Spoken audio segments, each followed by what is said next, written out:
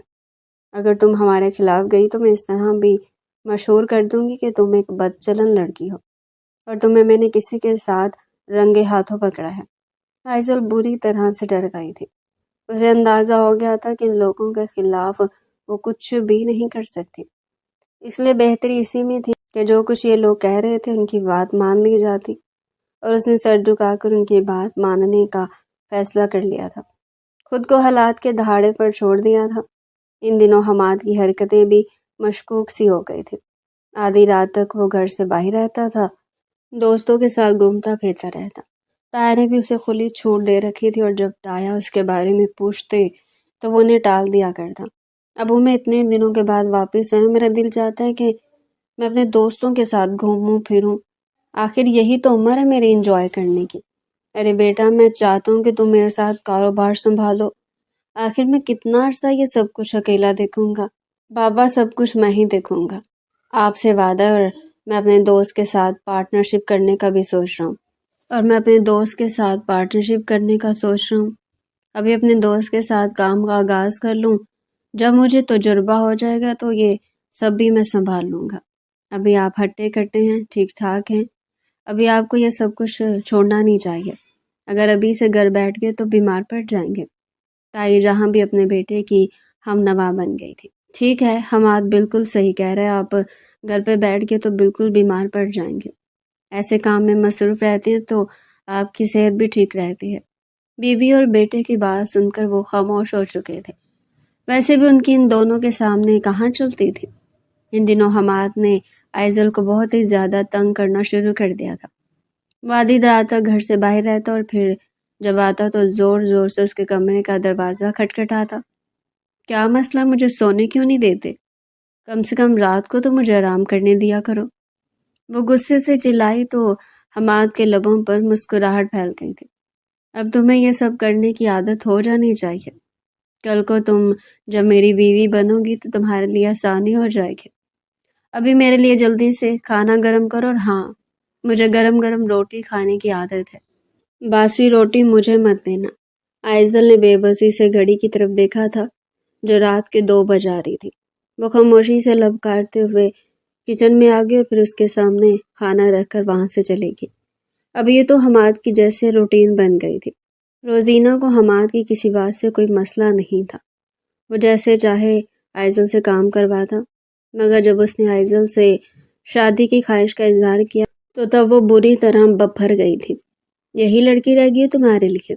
ایسا کبھی نہیں ہو سکتا، میں مر کر بھی تمہاری اس کے ساتھ شادی نہیں کروں گی۔ اور یہاں پر حماد بھی اڑ گیا تھا۔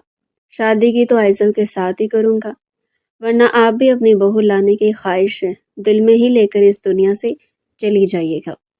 اگر آئزل میری بیوی نہیں بنے گی تو کوئی اور بھی میری بیوی نہیں بن سکتی۔ روزینہ سر تھام کے رہ گئی تھی، جانتی تھی کہ وہ بیٹے کے سامنے زیادہ دیر تک اپنے فیصلے پر قائم نہیں رہ سکے گی، کیونکہ وہ ضدی بھی تھا اور ان سے زیادہ ہٹ دھرم بھی۔ وقت آہستہ آہستہ سبق رفتاری سے گزر رہا تھا، سب کچھ معمول کے مطابق ہی تھا۔ آئزل کی زندگی میں نہ کوئی تبدیلی تھی، نہ کوئی ہلچل۔ ان دنوں اس کے پیپرز ہو رہے تھے۔ یہ شکر تھا کہ تائی نے اس کے پیپرز دینے پر کوئی پابندی نہیں لگائے تھے۔ صبح اٹھ کر وہ گھر کے کام کاج کرتی اور پھر کتابیں لے کر بیٹھ جاتی، اور پیپر دینے کے لیے بھی وہ اسی طرح تائی کے آگے پیچھے ہو کر کام سر انجام دیتی تاکہ وہ اس کے مقصد میں رکاوٹ نہ بنے۔ جس دن آخری پیپر دے کر آئی تو اس دن بہت ہی زیادہ خوش تھی۔ اسے پورا یقین تھا کہ اچھے نمبروں سے پاس ہو جائے گی، اور جب ایک بار ڈگری مکمل ہو جائے گی تو کہیں پر بھی جاب کر لوں گی۔ اپنے آپ کو تسلی دلاسا دیتے ہوئے وہ گھر آئی تو سامنے صحن میں ایک اجنبی آدمی کو دیکھ کر حیران رہ گئی تھی۔ اس گھر میں تائی کے میکے والے اکثر آتے تھے اور تایا کے رشتہ دار بھی آتے تھے، مگر وہ لوگ یوں پورے گھر میں دندناتے ہوئے نہیں پھرتے تھے۔ کون ہے یہ؟ وہ اس اونچے لمبے نوجوان کو دیکھتے ہوئے کچھ سوچ کر گھر کے اندر داخل ہو گئی تھی، اور اس لڑکے کی نظروں نے بھی اس کا تب تک پیچھا کیا جب تک وہ نظروں سے اوجھل نہیں ہوگی۔ نہ جانے کیوں اس کے لبوں پر عجیب سی مسکراہٹ رینگ گئی۔ جب لاؤنج میں آئی تو تائی فون کان کے ساتھ لگائے ہوئے کسی سے باتوں میں مصروف تھے۔ تم آ گئی ہو، جلدی سے کھانا تیار کر دو۔ حماد آج اپنے دوستوں کے ساتھ گھر میں کھانا کھائے گا۔ اسے اطلاع دے کر وہ پھر سے باتوں میں مصروف ہو گئی تھی۔ آج میں بہت تھکی ہوئی تھی، سوچا تھا کہ گھر جا کر آرام کروں گی۔ کھانا اس نے صبح کو ہی بنا دیا تھا، مگر اب پھر سے دوہری مشقت اس کا استقبال کرنے کے لیے موجود ہے۔ اس نے تھکن کی ایک لہر اپنے پورے وجود میں محسوس کی تھی اور پھر اپنے کاموں میں مصروف ہو گئی۔ 3 گھنٹوں کی لگاتار محنت کے بعد اس نے کھانا تیار کر لیا تھا اور اب اتنا تھک گئی تھی کہ دل چاہ رہا تھا کہ کھانا کھائے بغیر ہی کمرے میں جا کر سو جائے۔ شام کو پھر تائی کے دروازہ دھڑدھڑانے کی آواز پر اس کی آنکھ کھلی تھی۔ یہ کیا تم ہر وقت سوتی ہی رہتی ہو؟ ذرا سا کام کیا تو کمرہ بند کر کے سونے کے لیے لیٹ گئی۔ ہم نے بھی زندگی گزاری ہے، جوانی میں اتنے کام کیے ہیں، مگر تمہاری طرح یوں بات بات پر تھکن کا بہانہ نہیں بنایا۔ آپ کو مجھ سے کوئی کام تھا تائی؟ وہ بامشکل جمائی روکتے ہوئے بولی تھی۔ ہاں، باہر آؤ، میرے مائکے والے آئے، ان کے لیے چائے پانی کا انتظام کر دو۔ منہ پر پانی کے چھپاکے مار کر وہ کچن میں آ گئی اور ایک بار پھر سے کاموں میں جٹ گئی تھی۔ رات کو کاموں سے فری ہونے کے بعد وہ صحن میں آئی۔ چہل قدمی کرتے ہوئے وہ دروازے کے پاس آئی تو اس نے اسی نوجوان کو دروازے کے پاس مستعد کھڑے پایا تھا۔ اس کے ہاتھ میں گن تھی اور وہ بھی اس کی طرح یہاں سے وہاں ٹہل رہا تھا۔ کون ہے یہ؟ کل تک تو یہاں پر چوکیدار بابا تھے، وہ کہاں گئے؟ میں کس سے پوچھوں، نہ جانے کیوں اس کے بارے میں اتنی متجسس ہو رہی تھی۔ اس کی پرسنالٹی تو نوکر والی نہیں تھی، اتنا ہینڈسم، اونچا لمبا اس کا قد تھا، دیکھنے میں جو کسی اچھے خاندان کا لگ رہا تھا، مگر اس کے معمولی کپڑے، معمولی جوتے یہ بتا رہے تھے کہ وہ ایک نوکر ہے۔ نہ جانے کیوں آئزل کا دل اسے دیکھ کر زور زور سے دھڑکنے لگا تھا۔ اس کا دل چاہ رہا تھا کہ وہ اس کے سامنے بیٹھی رہے اور پھر نظر بھر کر دیکھتی رہے۔ کتنی دیر تک وہ کھڑی اسے دیکھتی رہی تھی۔ جب وہ اس کے پاس آ گیا، میڈم کوئی مسئلہ ہے آپ کو؟ کوئی کام ہے کیا مجھ سے؟ اس کے مخاطب کرنے پر وہ ہڑبڑا کر جیسے دنیا میں واپس آئی تھی۔ نہیں، مجھے کوئی کام نہیں ہے۔ ویسے آپ ہیں کون؟ اس سے پہلے آپ کو یہاں نہیں دیکھا۔ وہ دلکش انداز میں مسکرایا تھا۔ اس کی مسکراہٹ جو بہت ہی زیادہ خوبصورت تھی، وہ اس کی مسکراہٹ میں ایسے کھو کر رہ گئی تھی اور پھر دوبارہ اس کے واسطے میں وہ ہوش کی دنیا میں واپس آئی تھی۔ آپ مجھے یہاں پر پہلے کیسے دیکھتے؟ کہ میں آج ہی یہاں پر آیا ہوں، آج میرا نوکری میں پہلا دن ہے۔ تو جو چوکیدار بابا تھے نا، وہ کہاں گئے؟ وہ کہاں چلے گئے؟ نہ جانے کیوں آئزل کو ایک خوشگوار حیرت کا احساس ہوا تھا کہ وہ خوبصورت اجنبی اب اسی گھر میں اس کے سامنے رہے گا اور جب چاہے اسے دیکھ سکے گی۔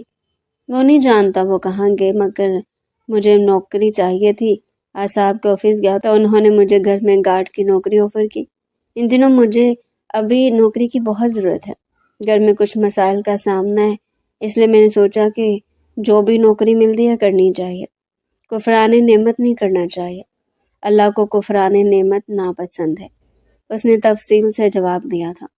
آئزل کچھ لمحے کھڑی اسے دیکھتی رہی، پھر اپنے دل پر پتھر رکھ کر اپنے کمرے میں آئی تھی۔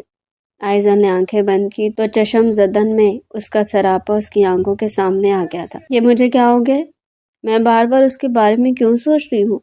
ایسا بھی نہیں ہے کہ میں نے آج سے پہلے کوئی ہینڈسم آدمی نہیں دیکھا، مگر جانے اس میں ایسا کیا ہے جو کسی اور میں نہیں ہے، جو مجھے بار بار اس کی طرف کھینچ رہا ہے۔ یا اللہ جی، مجھے کیا ہو رہا ہے؟ کتنی دیر تک وہ بستر پر کروٹیں بدلتی رہی تھی۔ آدھی رات کو جا کر اس کی آنکھ لگی اور وہ نیند کی وادیوں میں اتر گئی۔ اگلے دن پھر سے اس کی وہی معمول کی روٹین شروع ہو گئی تھی۔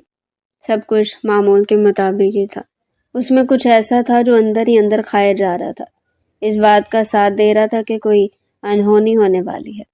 اور پھر ایک دن اس نے تائی اور حماد کی باتیں سن لی تھی۔ حماد اس سے شادی کرنے کے لیے بازد تھا، جبکہ تائی اس کا نام لینے پر بھی حماد سے ناراض ہو رہی تھی۔ وہ بے ساختہ خوش ہو گئی تھی۔ چلو اچھا ہے، زندگی میں پہلی بار مجھے تائی کی نفرت اچھی لگی ہے۔ تائی کی نفرت ہی مجھے حماد سے نجات حاصل کرنے میں مدد کرے گی۔ وہ نہیں جانتی تھی کہ اس کی یہ خوشی عارضی ثابت ہونے والی ہے۔ روزینہ کے دل میں جو آئزل کے لیے نفرت اور زہر تھا، اس کی زندگی کو تباہ کرنے کے لیے سازشیں کر رہی تھی، اور آئزل اس بات سے بے خبر اپنی ہی دنیا میں مگن تھی۔ وہ چوری چوری نظروں سے زین کی طرف دیکھتی، نظروں کی چوری پکڑی جانے پر شرمندہ سی ہو کر رہ جاتی۔ نہ جانے کیوں اسے زین کو دیکھنا، اسے سوچنا اچھا لگنے لگا تھا۔ اس کا دل چاہتا کہ وہ اس کی نظروں کے سامنے رہے، مگر یہ کہاں ممکن تھا کہ 24 گھنٹے وہ اسی کا انتظار کرتی رہتی، بہانے بہانے سے شہر میں جاتی اور پھر اس کا دیدار کر کے واپس اپنے کام میں مصروف ہو جاتی۔ اس دن وہ دوپہر کو کھانا بنا رہی تھی جب تائی نے اسے کہا کہ اسٹور روم سے جا کر جتنے بھی لحاف ہیں نا، انہیں باہر چھت پر جا کر ڈال دو۔ ابھی موسم تبدیل ہونے والا ہے تو ان لحافوں کو دھوپ لگوا دو۔ مگر تائی، میں کھانا بنا رہی ہوں، اور آج آپ نے بولا تھا کہ مہمان آنے والے ہیں۔ اگر کھانے میں دیر ہوگی تو کچھ نہیں ہوتا، جو کام پہلے کہا ہے نا وہ کرو، کھانے کو میں دیکھ لیتی ہوں۔ آئزل انہیں نہ سمجھنے والے انداز میں دیکھتی رہی، پھر ان کی بات مان کر وہ اوپر والے اسٹور روم میں آ گئی تھی۔ جیسے ہی وہ اوپر اسٹور روم میں گئی تو انہوں نے زین کو بھی اوپر بھیج دیا تھا۔ ایک کام کرو، اوپر اسٹور میں جا کر آئزل کی مدد کرو، کوئی سامان ہے جو باہر نکالنا ہے۔ جی اچھا۔ زین اس کی بات سن کر اوپر چلا گیا تھا۔ جیسے وہ کمرے میں گیا تو تائی نے باہر سے کنڈی لگا دی۔ اسی وقت انہوں نے اپنے شوہر کو فون کر کے گھر پر بلا لیا تھا۔ دوسری طرف حماد کو بھی کال کر کے کہنے لگی کہ جس کے لیے تم تڑپ رہے تھے نا، شادی کرنے کے لیے مر رہے تھے، آج اس کے کرتوت اپنی آنکھوں سے دیکھ لو۔ ہمیشہ میں نے تمہیں سمجھانے کی کوشش کی، مگر تم نے میری بات نہیں سمجھی۔ آج دیکھو وہ کیا گل کھلا رہی ہے۔ ان کا منصوبہ مکمل تھا، مگر تم نے میری بات نہیں سمجھی۔ آج دیکھو وہ کیا گل کھلا رہی ہے۔ ان کا منصوبہ مکمل تھا، اب اپنی جیت پر کہہ لگا رہی تھی۔ آئزل پیٹی سے لحاف نکال کر باہر رکھ رہی تھی، جب زین کی آواز سن کر وہ اچھل کر پیچھے پلٹی تھی۔ لحاف میں آپ کی مدد کر دیتا ہوں، کون سا سامان باہر نکالنا ہے؟ اس نے آئزل سے پوچھا تو وہ حیران نظروں سے دیکھنے لگی تھی۔ آپ کو یہاں کس نے بھیجا؟ آپ کی تائی نے بھیجا ہے، وہ دلچسپی سے اس کے چہرے کو دیکھتے ہوئے بولا۔ مگر یہ کام تو میں کر لوں گی، ہمیشہ میں یہ کام کرتی ہوں۔ آپ جا کے اپنا کام کریں، مجھے آپ کی مدد کی ضرورت نہیں ہے۔ وہ نہ جانے کیوں اس کی اتنی قربت سے گھبرا رہی تھی۔ کمرہ چھوٹا سا تھا اور وہ اس کے انتہا سے زیادہ قریب کھڑا تھا۔ جب دروازہ بند ہوا تو وہ دونوں جیسے ہوش کے دریا میں پلٹے تھے۔ یہ کیا ہوا؟ دروازہ کس نے بند کیا؟ زین جلدی سے دروازے کے پاس گیا، دروازہ باہر سے بند تھا۔ ایزل کے دل کی دھڑکنیں اس وقت تھم گئی جب دروازے کے باہر بھاری قدموں کی آہٹ آئی، اور پھر تالا کھلنے کی کرخت آواز نے پورے کمرے کے سناٹے کو چیر دیا۔ جیسے دروازہ کھلا، سامنے کا منظر دیکھ کر آئزل کے پیروں تلے سے زمین نکل گئی۔ تایا، ابا، حماد اور محلے کے 2-3 معززین وہاں کھڑے تھے۔ زرینہ بی بی نے ایک مکارانہ مسکراہٹ کے ساتھ سب کی طرف دیکھا اور پھر ایک دم سے دہاڑ کر بولی، دیکھ لیا آپ سب نے اپنی آنکھوں سے، میں جھوٹ نہیں بول رہی تھی۔ یہ لڑکی جسے ہم نے یتیم سمجھ کر پناہ دی، اس نے ہمارے گھر کی عزت کو خاک میں ملا دیا۔ اس بدچلن لڑکی کو میں نے اس نوکر کے ساتھ رنگے ہاتھوں پکڑ لیا ہے۔ آئزل کا رنگ پھک پڑ گیا، وہ کانپتے ہوئے چلائی، تائی امی، خدا کا خوف کریں، آپ نے خود زین کو اوپر بھیجا تھا، میں تو یہاں صرف لحاف نکال رہی تھی۔ زین نے بھی آگے بڑھ کر سنجیدگی سے کہا، تایا صاحب، یہ سب ایک غلط فہمی ہے۔ تائی جی نے مجھے خود کہا تھا کہ ایزل بی بی کی مدد کروں، لیکن زرینہ بی بی نے ان کی بات کاٹتے ہوئے آسمان سر پر اٹھا لیا۔ خاموش ہو جاؤ تم دونوں، اب مزید جھوٹ بولنے کی ضرورت نہیں ہے، تم نے ہمارے اعتماد کا خون کیا ہے۔ حماد کا چہرہ غصے سے تمتما رہا تھا، اسے یقین نہیں آ رہا تھا کہ وہ لڑکی جس کے لیے وہ پاگل تھا، وہ ایک معمولی گارڈ کے ساتھ اس حال میں ملے گی۔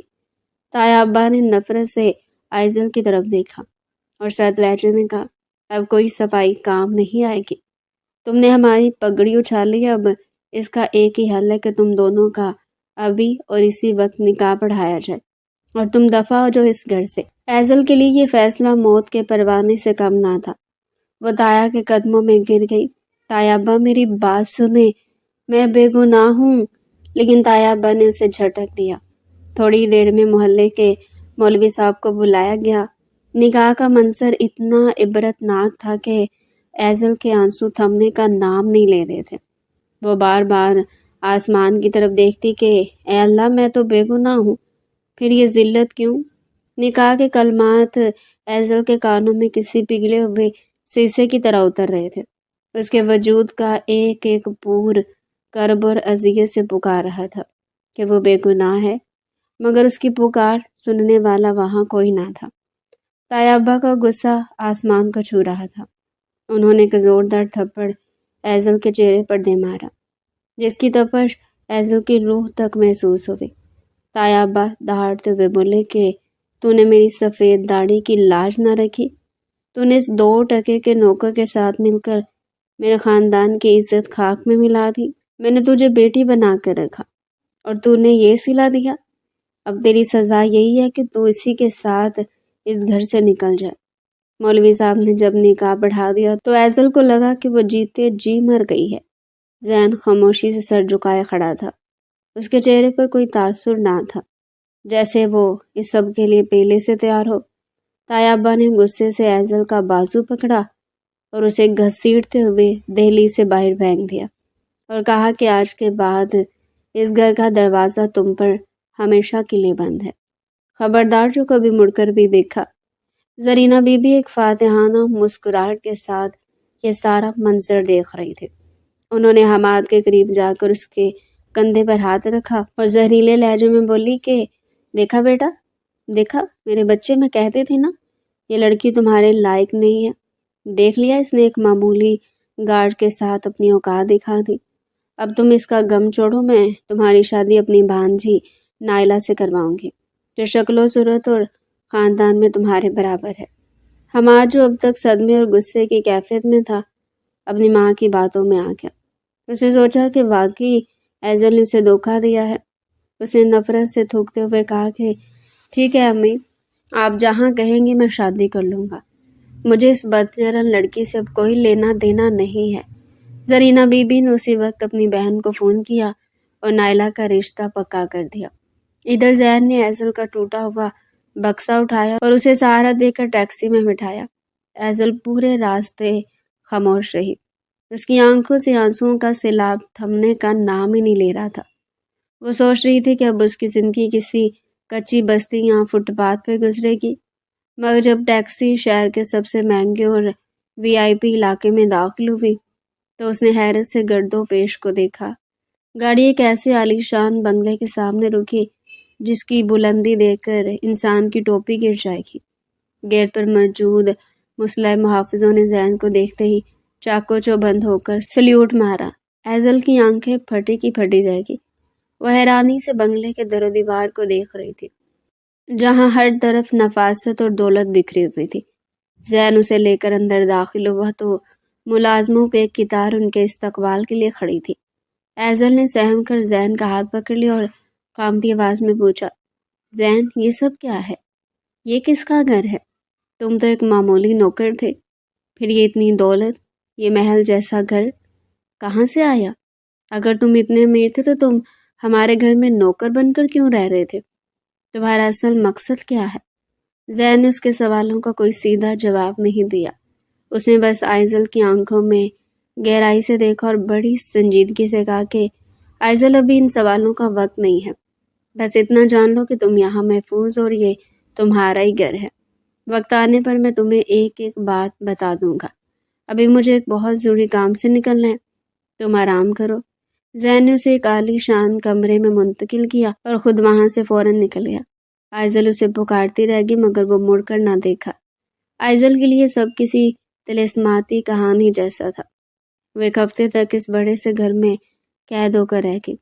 زین کا کچھ پتہ نہ تھا وہ کہاں گیا ہے۔ وہ روز ملازموں سے پوچھتی کہ تمہارا صاحب کہاں ہے، مگر وہ سب بس اتنا کہتے کہ میڈم ہمیں کچھ بتانے کی اجازت نہیں ہے، صاحب جب چاہیں گے خود آ جائیں گے۔ ایزل پورا دن اس بنگلے کے وسیع اور اس لان اور کمروں میں گھومتی رہتی۔ اس نے دیکھا کہ وہاں کی سیکیورٹی بہت سخت تھی، ہر طرف کیمرے لگے تھے اور گارڈز پہرا دے رہے تھے۔ اسے رہ رہ کر دایا کا گھر یاد آتا، جہاں حماد کی شادی کی تیاریاں زور و شور سے چل رہی تھی۔ زرینہ بی بی نے نائلہ کو گھر بلا لیا تھا اور شادی کی رسمیں شروع ہو گئی تھی۔ نائلہ ایک نہایت خود غرض اور مکار لڑکی تھی۔ اس نے آتے ہی گھر پر اپنی دھونس جمانا شروع کر دی تھی، مگر زرینہ بی بی اپنی جیت کی خوشی میں اس کی بدتمیزیوں کو نظر انداز کر رہی تھی۔ حماد بھی اب آئزل کو بھلا کر نائلہ کے سحر میں گرفتار ہونے کی اداکاری کر رہا تھا، حالانکہ اس کے دل میں اب بھی آئزل کی یاد ایک کسک بن کر چبھتی تھی، مگر وہ اپنی انا کی خاطر خاموش تھا۔ شادی والے دن پورے گھر کو دلہن کی طرح سجایا گیا تھا۔ تایا باپ بھی آئزل کے دکھ میں نڈھال تھے، مگر برادری کے ڈر سے خاموش بیٹھے تھے۔ ادھر آئزل بنگلے کی کھڑکی سے باہر دیکھتے ہوئے سوچ رہی تھی کہ اس کی تقدیر اسے کہاں لے آئی ہے۔ اسے زین کی خاموشی سے ڈر لگ رہا تھا۔ وہ سوچتی کہ کہیں زین اسے کسی نئی مصیبت میں تو نہیں ڈال دے گا۔ وہ روزانہ آئینے کے سامنے کھڑی ہو کر خود سے سوال کرتی کہ ایک ہفتہ گزر گیا، مگر وہ شخص واپس کیوں نہیں آیا؟ کیا وہ بھی اسے چھوڑ گیا ہے؟ ملازم اس کی ہر ضرورت کا خیال رکھتے تھے، بہترین کھانے اور قیمتی لباس اس کے قدموں میں تھے، مگر اس کا دل ان چیزوں میں نہیں لگ رہا تھا۔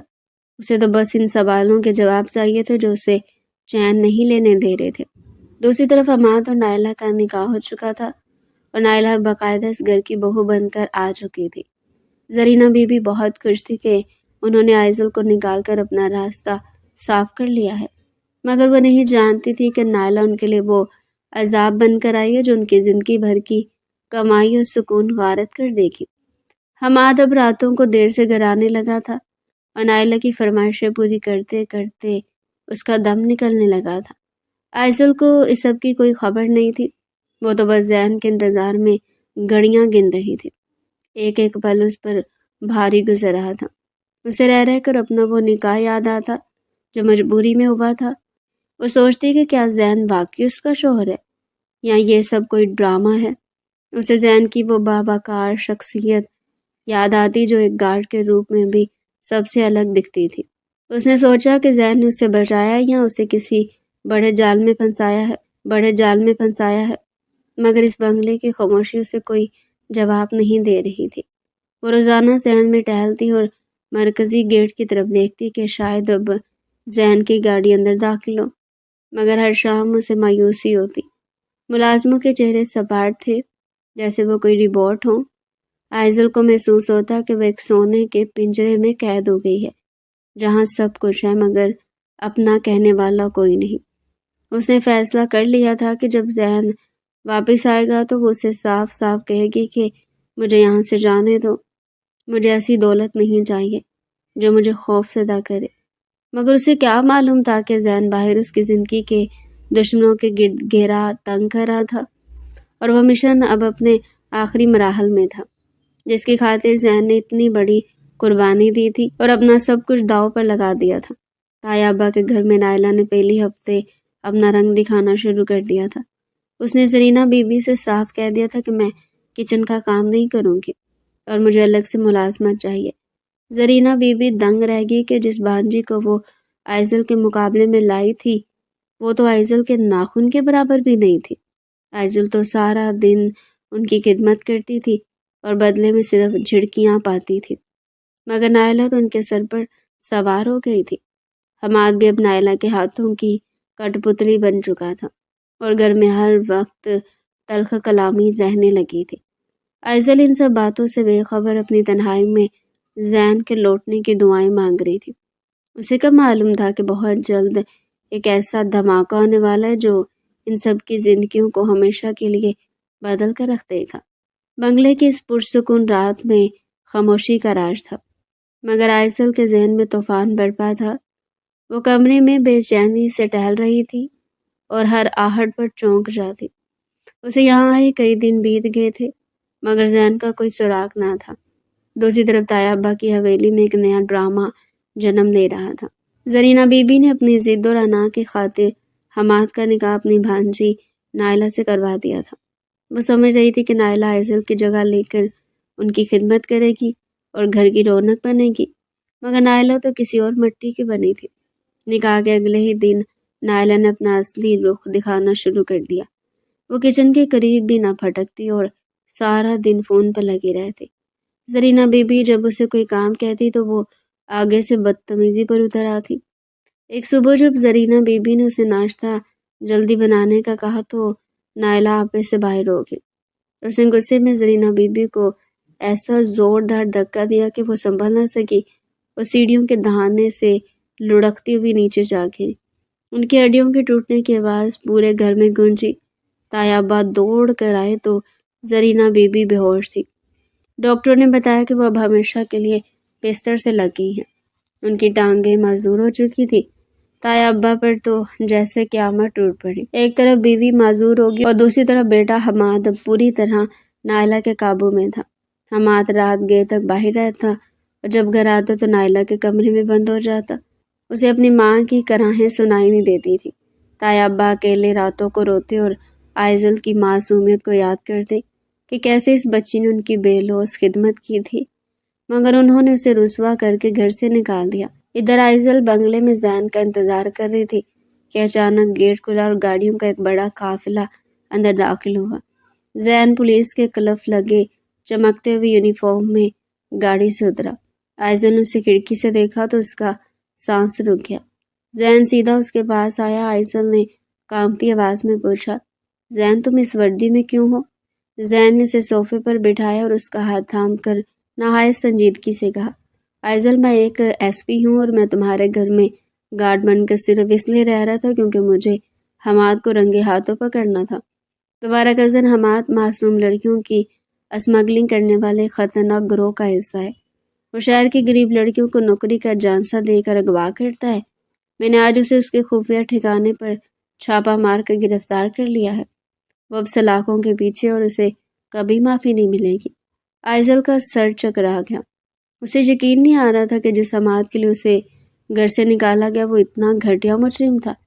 زین نے آئزل کی آنکھوں میں دیکھتے ہوئے کہا کہ میں نے تمہاری جائیداد کے تمام کاغذات بھی قبضے میں لے لیے ہیں۔ اب تمہارا سب کچھ تمہارے پاس واپس آئے گا، مگر اب تمہیں اس جاہل خاندان کی ضرورت نہیں ہے کیونکہ اب تم میری زندگی ہو۔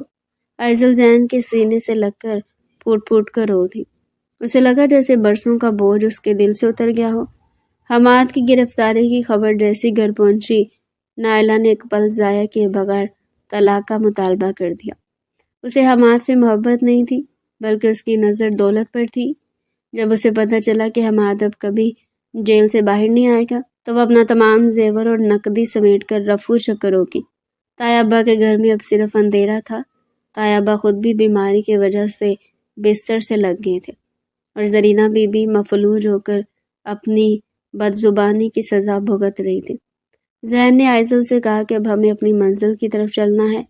اسے لے کر اپنے آبائی گاؤں کی حویلی پہنچا جہاں زین کی ماں اور بہنوں نے آئزل کا استقبال کسی ملکہ کی طرح کیا۔ زین کے خاندان کو جب پتہ چلا کہ زین نے ایک ایسی لڑکی کو پناہ دی ہے جسے اس کے اپنوں نے ٹھکرایا تھا تو ان کا سر فخر سے بلند ہو گیا۔ زین نے پورے گاؤں میں ولیمے کی دعوت دی جس میں دور دور سے معززین آئے۔ ولیمے کی اس رات آئزل سرخ جوڑے میں بھلا کی خوبصورت لگ رہی تھی۔ زین نے سب کے سامنے آئزل کا ہاتھ پکڑ کر اعلان کیا کہ یہ میری بیوی اور اس حویلی کی ہونے والی مالکن ہے۔ آئزل کی آنکھوں میں شکرانے کے آنسو تھے۔ اس نے سوچا کہ اللہ نے اسے کتنا بڑا صلہ دیا ہے۔ ایک نوکر جس کے ساتھ اسے دھکے دے کر نکالا گیا تھا وہ دراصل اس کی زندگی کا سب سے بڑا محافظ اور شہزادہ نکلا۔ زین نے آئزل سے وعدہ کیا کہ وہ اسے کبھی کسی بات کا دکھ نہیں ہونے دے اور آئزل نے بھی عہد کیا کہ وہ زین کے ساتھ مل کر اس حویلی کو خوشیوں کا گہوارہ بنا دے گی۔ تایا ابا کے گھر کا انجام عبرت کا نشان بن گیا جبکہ آئزل اور زین کی محبت کی داستان پورے علاقے میں مشہور ہوگی۔ یہ ایک ایسی جیت تھی جہاں سچائی نے جھوٹ کو اور پاک دامنی نے مکر و فریب کو ہمیشہ کے لیے دفن کر دیا تھا۔ آئزل اب اپنے شوہر کے سائے میں ایک پروقار زندگی کا آغاز کر رہی تھی۔ پیارے ناظرین، یہ تھا آج کا ہمارا انٹرسٹنگ سا ناول۔ مزید اگر آپ ایسے ہی ناول ہمارے چینل پر ڈیلی سننا چاہتے ہیں تو چینل کو سبسکرائب کریں، ویڈیو کو لائک کریں اور کمنٹ سیکشن میں اپنی رائے لازمی دیں۔